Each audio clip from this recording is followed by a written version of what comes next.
అందరూ ఎలా ఉన్నారండి? సింపుల్గా ఇంకా టేస్టీగా మైదా పిండి పంచదార ఎగ్ లేకుండా ఎగ్లెస్ చాక్లెట్ కేక్ చూపించబోతున్నాను. ప్రాసెస్లోకి వెళ్ళిపోదామా? స్టవ్ వెలిగించి గిన్నె పెట్టుకొని 1 కప్ వరకు తురిమిన బెల్లం వేసుకొని కొద్దిగా వాటర్ వేసి ఒక 5 మినిట్స్ పాటు బాయిల్ చేసుకోవాలి.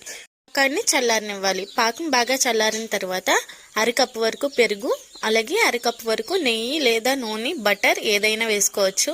వేసుకొని బాగా కలుపుకొని 1 కప్పు వరకు గోధుమ పిండి వేసుకొని 2 టేబుల్ స్పూన్స్ వరకు కోకో పౌడర్, అలాగే 1/2 టీ స్పూన్ వరకు బేకింగ్ సోడా, బేకింగ్ పౌడర్, అలాగే 1 టీ స్పూన్ వరకు వెనిలా ఎసెన్స్ వేసి బాగా కలుపుకోవాలి. కొద్దిగా డ్రై ఫ్రూట్స్ వేసుకొని బాగా కలిపి పక్కన పెట్టుకోవాలి.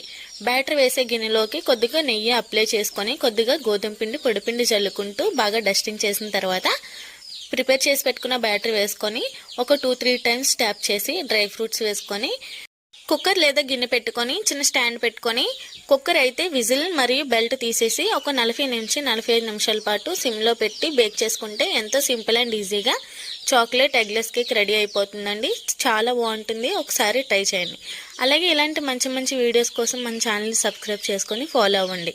ఒకసారి మీరు కూడా ట్రై చేసి ఎలాగుందో మీ ఫీడ్బ్యాక్ని కామెంట్ సెక్షన్లో నాతో షేర్ చేసుకోండి. మరిన్ని వీడియోస్ కోసం please subscribe to my channel. Bye bye.